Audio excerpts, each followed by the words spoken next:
오늘 진행되는 세션은 3GPP 테스트 스펙에서 말하는 RRM 컨퍼먼스 테스트가 어떤 내용들을 주로 다루고 있는지 확인할 예정입니다. 일단 RRM, 라디오 리소스 매니지먼트라고 하면 휴대폰을 든 사용자가 셀 경계에 있는 경우, 그리고 휴대폰을 소지하고 이동하는 경우, 그리고 사용하면서 이동하는 경우에 단말이 스스로 어떤 기지국을 사용해서 통신하고 어떤 방식으로 주변 기지국을 선택해서 다른 사용자들에게 피해를 주지 않는 방향으로 동작할지에 대한 일련의 과정을 확인하는 시험입니다. 그래서 RRM 테스트 영역을 저는 보통 RF랑 프로토콜 테스트의 중간이라고 설명을 드리는데요.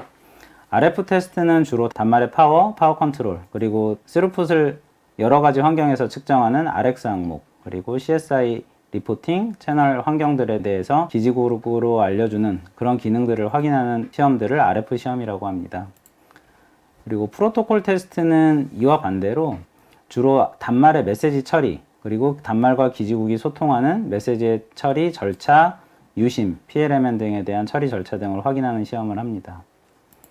RRM은 이 중간에 있는 시험 방법이라고 설명하는 이유는 RRM 테스트를 하기 위해서는 예를 들어서 양 셀에 있는 파워를 비교해서 파워 측정을 한다면 RF 쪽에 가깝죠. 근데 기지국을 선택하고 그 기지국이 보내는 메시지가 어떤 이벤트를 보내느냐에 따라서 또 다른 기지국을 선택하든지 아니면 이 기지국을 다시 선택하든지 하는 메시지 처리에 대한 부분을 동시에 포함하는 항목들이 들어갑니다. 그래서 파워 비교, 메저먼트 리포트, 메시지 컨텐츠 체크 등이 들어가는 점에서 RF와 프로토콜의 중간에 위치한 성격을 가진 시험 항목이라고 얘기할 수 있습니다. 일단 AOA, Angle of Arrival인데요.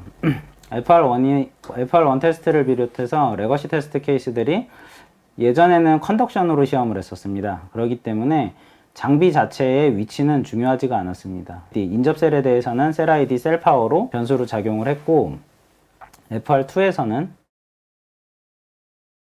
이제 OTA 환경에서 시험을 해야 되기 때문에 기존에 이루어졌던 셀 파워와 셀 아이디만으로 셀이 구별이 되는 것이 아니라 빔의 방향들을 같이 고려를 해서 시험 환경이 만들어져야 됩니다. 그래서 각각의 셀은 필요한 위치에 존재하고 거기서 신호가 나오고 신호를 수신할 수 있어야 됩니다.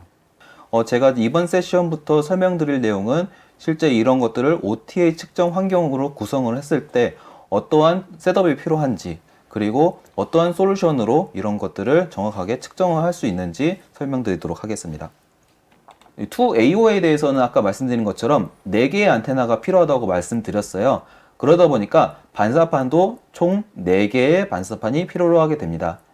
그래서 저희 ATS1800M 같은 경우에서는 RF 테스트 목적의 가운데 ATS1800C라는 챔버에 양 옆에 사이드 챔버를 연결을 하게 되고요. 이렇게 확장됨을 통해서 총 4개의 반사판과 피드 안테나 구성을 하게 됩니다. 각각의 피드 안테나랑 반사판이 결과적으로 우리 기지국 역할을 하신다고 보시면 될 것 같고요. 실제 이 반사판이 각각 플레임 웨이브를 만들어주기 때문에 단말의 입장에서 바라볼 때는 여기를 바라보거나 여기를 바라보더라도 모두 3cm의 넓은 콰이어 존을 가지게 됩니다. 즉 단말의 사이즈가 크거나 주파수가 높더라도 실제 측정 불확도에 대해서는 다이렉트 팝필드보다는 훨씬 더 개선된 성능으로 이런 RRM 테스트를 할 수 있다고 보시면 될 것 같습니다.